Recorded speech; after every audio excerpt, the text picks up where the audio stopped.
Kelima anak korban penelantaran oleh orang tua masih menjalani pemeriksaan fisik dan psikis di Rumah Sakit Bayangkara Polri Kramat Jati, Jakarta Timur. Untuk mengetahui informasi terkini, kita bergabung bersama reporter Riyad Nur Hidayat dan juru kamera Eka Pamungkas di Polda Metro Jaya. Ya, Riyad, bagaimana perkembangan pemeriksaan kesehatan kelima anak korban penelantaran oleh orang tuanya itu?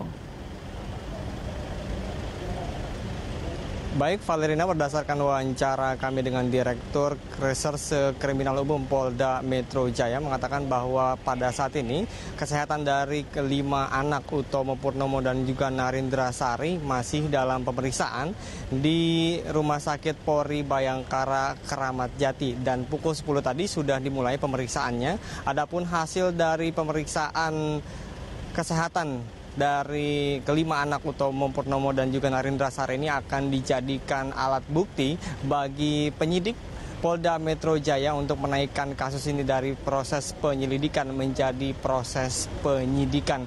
Adapun pemeriksaan ini lebih kepada apakah kelima anak ini betul-betul mengalami kekerasan dari orang tuanya, baik itu dalam kesehatan fisik dan juga kekerasan psikis. Dan kelima anak ini masih menjalani proses pemeriksaan kesehatan di Rumah Sakit Bayangkara Kramat Jati. Dan menurut keterangannya juga sejauh ini sudah ada 11 saksi yang sudah diperiksa dalam kasus penelantaran anak yang dilakukan oleh Utomo Purnomo dan juga Narindra Sari. Dan berikut kita dengarkan pernyataan dari Direktur Reserse Kriminal Umum Polda Metro Jaya, Kombes Heru Pranoto. Kita akan bawa anak-anak ini ke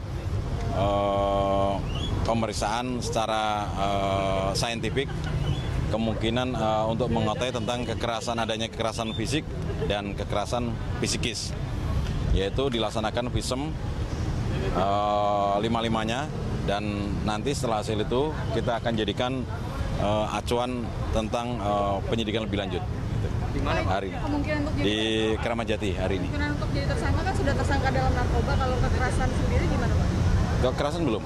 Kekerasan kita masih mengumpulkan bukti-bukti kan. Baik Valerina dan juga pemirsa, dalam pemeriksaan yang dilakukan di Rumah Sakit Bayangkara ini, kelima anak dari Utomo dan juga Narindra Sari didampingi oleh psikiater, dan ini adalah untuk menjaga subjektivitas jawaban dari kelima anak agar tidak ikut dalam halusinasi mereka. Valerina. Iya, Riyad, setelah pasangan suami istri ini ditetapkan sebagai tersangka kasus narkoba, lalu bagaimanakah dengan kasus penelantaran anaknya sendiri? Ya baik, betul Valerina, hingga saat ini dari Polda Metro Jaya masih mengumpulkan bukti-bukti terkait dengan kasus penelantaran anak yang dilakukan oleh kedua orang tua tersebut. Hingga saat ini masih belum ditetapkan sebagai tersangka kasus penelantaran anak, karena setidaknya Mabes Polri, Polda Metro Jaya maksud saya, akan mengumpulkan setidaknya ada 3 alat bukti. Yang pertama adalah saksi pelapor, yang kedua adalah hasil visum itu sendiri dari Rumah Sakit Bayangkara yang masih dalam proses, dan bukti ketiga adalah saksi dari tetangga-tetangga rumah dari Purnomo ini yang menyatakan bahwa kelima anak dalam menerima kekerasan rumah tangga. Dan hingga saat ini kepolisian masih menunggu atau masih mengumpulkan 3 alat bukti tersebut. Jika sudah memenuhi 3 alat bukti, maka kepolisian akan segera menetapkan Purnomo sebagai tersangka dan juga Narindra Sari. Valerina. Ya baik, terima kasih Riyad atas laporan Anda. Pemirsa, Riyad Nur Hidayat dan juru kamera Eka Pamungkas melaporkan langsung dari Jakarta.